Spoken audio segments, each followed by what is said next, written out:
This is the second time I'm gonna try to record this here, because the first time my daughter grabbed my phone about halfway through and I don't know how to splice videos together without my husband here. So we're gonna try this again. This is the video for my fertility journey round 2. Just an update on what's going on in our lives,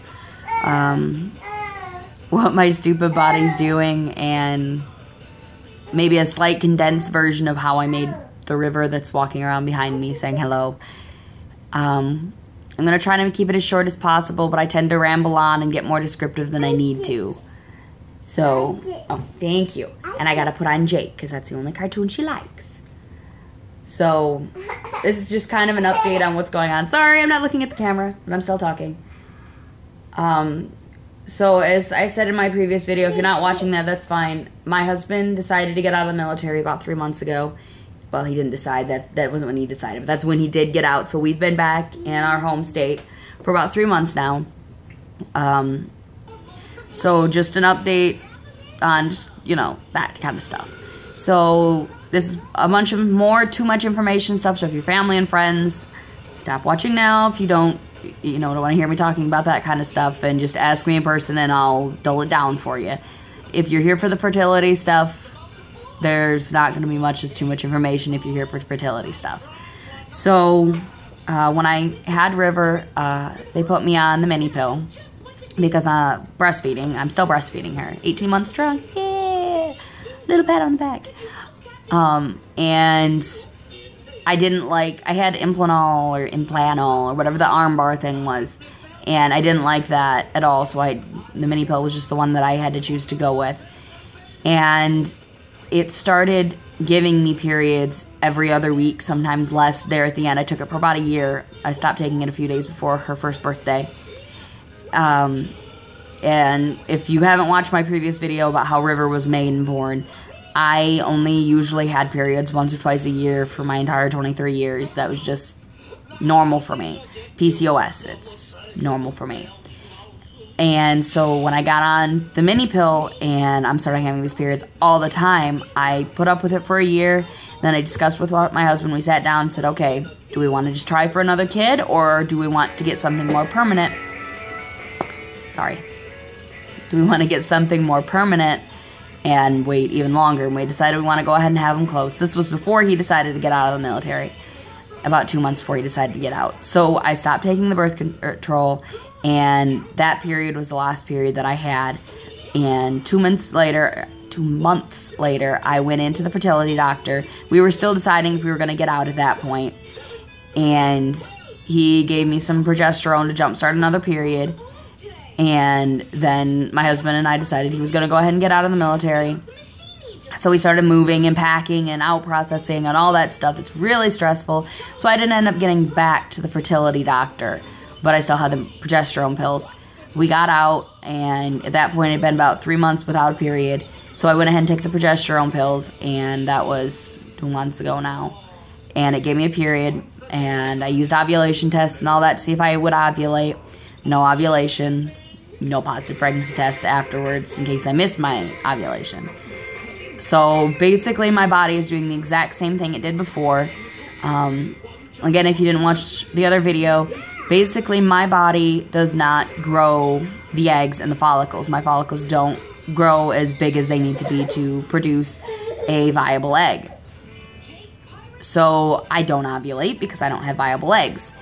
And so that's where I'm back at again, and, you know, all that fun stuff. We're currently bouncing back and forth between my grandma's house and his parents' house, because his parents is closer to his work, but my grandma's has my dogs, and so it's like we're trying to go back and forth doing all that. If I have to pause the video in a minute, it's because River's getting ready to climb on my lap and possibly scream. So if this just randomly like changes from here to here, that would be why. She's really good at hitting buttons. So I apologize in advance. But right now, so we're basically not using any form of protection, trying without, the average trying would be, you know, ovulation tests and tracking your cycles and all that. Well, I don't have a cycle to track. I don't ovulate. So we're having unprotected sex. That's pretty much all we can do right now. My husband has a pretty good insurance, but going over our policy, it very specifically says no fertility treatments. So we're waiting until my husband's a little bit more situated in his job so he can take a few minutes out and we can call up the insurance and actually talk to them and see if does that mean exactly what that means. Because I know with TRICARE, there were a couple places that says no fertility stuff. She's bonking her head on the desk, I'm sorry. That said no fertility, but that meant no IVF and that kind of thing. And even then, they'd cover the medicine and the doctor visit, but they wouldn't cover the procedure. So I'm really hoping that's what this insurance means with that, and that they'll cover the doctor's visits and most of the medication and all that. I'm hoping. Really hoping. Because if not, the medication for one cycle was $2,000. I had to do follitism. Side comment, I'll go back to that, the costs in a second. Follitism, daily shot in the stomach. It was a miracle I got pregnant with River because her egg was not big enough to be viable, but somehow it grew up that little bit, and she's my little egg that could. So that's what I would have to do again, and last time it took me 3 rounds of follitism to get pregnant in one cycle. So $2,000 for 1 round, possibility of needing 3 cycles in 1 month, plus add on. Okay, you know what I was talking about. I don't know what I was talking about. I was saying something about the possibility. Oh, possibility of doctor's visits added on to that. That's, you know, at least $600 a visit from looking at my insurance costs or paperwork that they sent in the mail. And add on all the ultrasounds, and I was going 3 times a week before, and all the lab work, and I was getting blood work done every single time I'd visit. And for 1 month, it probably would be looking at about $10,000 for no insurance touching anything. So we're really deciding, if our insurance doesn't cover anything, what are we going to do? Are we going to spend $10,000 a month and remember that River was a miracle, period, end of story, she wasn't supposed to be here, I was told I wasn't going to get pregnant? Are we going to go through that again and possibly have months and months and months and months of trying that? Basically trying 1 month at a time, like once every 2 years, because there's no way we can fork out $10,000 but once every few years. Or are we just going to skip and go to adoption? And at this point, if I'm going to spend thousands of dollars on a child, I'm going to save a child's life like my husband's was saved, because my husband was adopted. So that's kind of where we're at right now. My body's back to doing the stupid thing it did before. So if you're here because you're like, oh, I want a miracle, and I want another person to say, be like a story that you read on your Facebook of how their first kid was so hard to make and such a miracle, they weren't supposed to get pregnant, and the second one was just really easy to get pregnant with. I'm not that. I mean, yeah, there's still a possibility. I'm working my butt off again since getting off that mini pill to lose all the weight that it made me keep on. But I'm fighting with the PCOS still, so I'm hoping that maybe I'll be one of the lucky ones that loses all this weight and my body just goes, oh, that's how it works. But I don't see that happening. And I'm really, really hoping that this insurance, we talk with the insurance, and they're going to be like, oh, yeah, it's just not IVF that's covered. Everything else is covered. Everything but the medication is covered. Because then $2,000 a cycle wouldn't be as bad to do. As bad. So that's where we're at. 6 months, technically, off birth control. So we've been trying for 6 months, and I've had 1 period, and it was medically induced. Just like last time, because we went 1.5 years trying for River before, you know, we were blessed with her. Yes, I know that's not very long for people that have tried for 5 years, but again, we were told we wouldn't get pregnant, and she's my miracle. But we're 6 months into it, and last time it was 6 months medically induced period, another 6 months no period. So, yeah, we're back to my body being stupid and not doing what it was made to do. And it sucks, it's depressing, it's hard. It hurts when your husband walks up to you before Christmas and you say, hey, what do you want for Christmas? And he goes, a baby. I'd love to give you a baby, honey. I do. I peed on a pregnancy test on Christmas morning, and I'm like, Christmas miracle, come on, let's do it. Yeah, I knew better. I did. Doesn't mean that every time you pee on that pregnancy test, your heart doesn't go up in your throat, and you wait, and you stare, and you turn it into the light. You're like, maybe Maybe. Doesn't mean you throw it away and you walk back later and pick it up just to see if a line might have formed, even though you know it's not, viable anymore. I'm going through it all over again, and all my memories are resurfacing, except for this time. At least I have a daughter to look at and be very thankful for.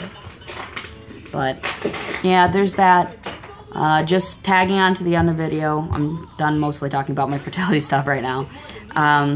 Once we get into our own house here within the next month or two, hopefully, I'll be doing more updates. If I get to the doctors, I'll do updates about doing the doctor's visits more this time. If we start the adoption process, I'll do videos of going along with that.